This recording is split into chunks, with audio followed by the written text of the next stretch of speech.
Hello, good morning. चला आज आहेत महाशिवरात्री. तुम्हा सर्वांना महाशिवरात्रीच्या खूप खूप शुभेच्छा. चला आज सगळ्यांच्याच घरी लगबग असती, पूजा वगैरे मस्त करायचं, फराळ करायचा, शिवजीच्या मंदिरात जायचं, पूजा वगैरे. चला माझी पण तशीच घाई आहे. घरातली सगळी कामे आटोपली, देवपूजा झालेली आहे. आता करत आहे उंबरठा पूजन. उंबरठा सकाळीच पाणी टाकून स्वच्छ पुसून धुवून घेतलेला आहे. तर आता करायचं आहे हळदीचं लेपन. आज आहे शिवजी आणि माता पार्वतीचा विवाह. तर मग छान असं उंबरठा पूजन करणार आहे, हळदीचं लेपन. आणि उंबरठा हे आपलं लक्ष्मीचं प्रतीक असतं, तिथूनच आपली लक्ष्मी घरात प्रवेश करत असते. त्यामुळे आपला उंबरठा आपण स्वच्छ असा करून घेतला पाहिजे. सकाळी उठलं की तिथं थोडंसं तांब्यावर पाणी टाकलं पाहिजे, कपड्याने पुसून घेतलं पाहिजे आणि ते थोडंसं पाणी टाकलेलं थोडा वेळ राहू दिलं पाहिजे, 5 मिनटं. असं म्हणतात की आपल्या उंबरठ्याच्या बाहेर पितरांचा वास असतो, ते पित्र पाणी पितात, म्हणून त्यासाठी रोज उंबरठ्यावर थोडंसं का होईना पाणी शिंपडायचं. आता आमचं भाड्याचंच घर आहे, तरी पण मी स्वच्छ ठेवत असते, बाहेरचं झाडत असते, रोज थोडी का होईना रांगोळ काढत असते. आणि असं विशेष कार्यक्रमाला मंगळवार, गुरुवार, शुक्रवार त्या दिवशी हळदीचं लेपन करत असते आणि छान अशी मोठी रांगोळी काढत असते. तर त्याला स्वच्छ उंबरठा पूजन करून घेतलेलं आहे आणि पुसून घेतलेला आहे. आता करत आहे हळदीचं लेपन. त्यासाठी घेतलेली आहे हळद. तुम्ही पंचामृत गंगाजल वगैरे घेऊ शकता, गोमूत्र असलं तर. माझ्याकडे नव्हतं, त्यामुळे मी पाणी टाकून हळद मस्त कालून घेतली आणि उंबरठ्याला लावून घेतलेली आहे. दोन्ही साईडला 2 कुंकवाचं हळदीचं कुंकवाचं स्वास्तिक काढलं.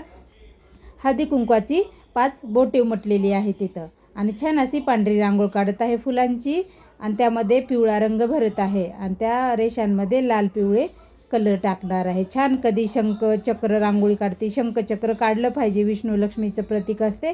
त्यामुळे बाहेर दुसरं काही ना काय येत नसेल तर साच्याने तरी शंखचक्र काढायचं, थोडंसं स्वास्तिक एवढं का होईना काढायचं. तर मी वेगवेगळी काढत असते. हत्तीचे पाऊल आहेत, गाईचे पाऊल आहेत, स्वास्तिक काढते कधी, आणि अशी पण छान रांगोळी काढत असते. तर चला रांगोळी काढून घेतली. आता दोन्ही साईडला 2 दिवे पण लावून घेतलेले आहेत मी. फुलं वाहिलेले आहेत. आता काढून घेते. पहिलं लक्ष्मीचे पाऊल काढते. लक्ष्मीचे पाऊल लाल कलरचे काढत आहे आणि साईडला अशी पांढरी रांगोळी टाकलेली आहे. त्याच्यावर काढायची आहे फुलांची पिवळी डिझाईन काढायची आहे. तर छान असं मस्त शुभ कार्य आहे आज, त्यामुळे मग मस्त म्हणलं उंबरठा पूजन पण करून घ्यावं. आपला उंबरठा पण इथूनच आपली माता पार्वती शिवजी प्रवेश करतात आपल्या घरात. त्यामुळे मग मी स्वच्छ उंबरठा छान असा सुशोभित करून घेत आहे. तर बघा येल्लो कलरची अशी छान गोल गोल रांगोळी काढलेली आहे. खूप सुंदर दिसत आहे. आज मस्त प्रसन्न वातावरण आहे आणि प्रत्येक मंदिरामध्ये खूप सारी गर्दी आहे. जे रोज ज्यांना होत नाही ते सध्या आज दर्शनासाठी येतात. भाविक खूप गर्दी होती. आम्ही पण जाऊन आलो दर्शनास. मृत्युंजय मंदिरामध्ये मस्त घरूनच जल नेलं होतं, दूध नेलं होतं, दही, पंचामृत तयार करून फूल बेल सगळं मी कालच आणून ठेवलेलं होतं. सकाळी लवकर उठून आवरलं आणि दर्शन करून आलो. म्हटलं नंतर खूप गर्दी होती, त्यामुळे काय जाणं होत नाही. त्याच्यामुळे बघा छान असं उंबरठा पूजन करून घेतलेलं आहे. तर आता धूपदीप लावून ओवाळून घेते घंटीने. बघा छान अशी झालेली आहे माझं उंबरठा पूजन. चला तुम्ही पण करत जावा. रोज नसेल होत आपल्याला तर कधीतरी शुक्रवारी, गुरुवारी हे केलंच पाहिजे. अमावस्या, पौर्णिमा ह्या दिवशी तरी छोटं मोठं कसं आपलं जसं येतं आहे तसं साळी भोळी पूजा केली पाहिजे आणि मनातून केलेली सेवा कधीही वाया जात नाही. तर बघा मस्त असं छान असा उंबरठा दिसत आहे सुशोभित.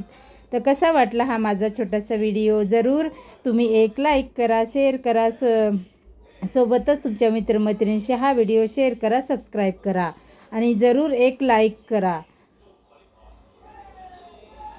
बघा मस्त अशी पूजा झालेली आहे माझी.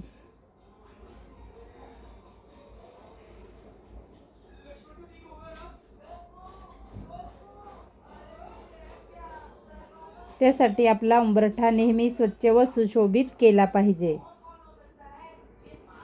धूपदीप लावून झालेलं आहे माझं आणि दररोज मी बाहेर दरवाजाच्या साईडला एक दिवा लावत असते. शिवपुराणमध्ये सांगितलेलं आहे पितरांचा वास असतो, त्यामुळे बाहेर एक दिवा लावलाच पाहिजे. पितृदोष वगैरे काय असेल तर जातो. त्यासाठी तुम्ही पण लावत जा. आणि चला तुम्ही करत नसाल तरी पण हा व्हिडिओ बघून तुम्ही पण पौर्णिमा, अमावस्या, गुरुवार ह्या दिवशी उंबरठा पूजन करा आणि अशी रांगोळी काढून आपला उंबरठा सुशोभित ठेवा. चला पुन्हा भेटते पुढच्या व्हिडिओमध्ये. तोपर्यंत मस्त राहा, स्वस्त राहा.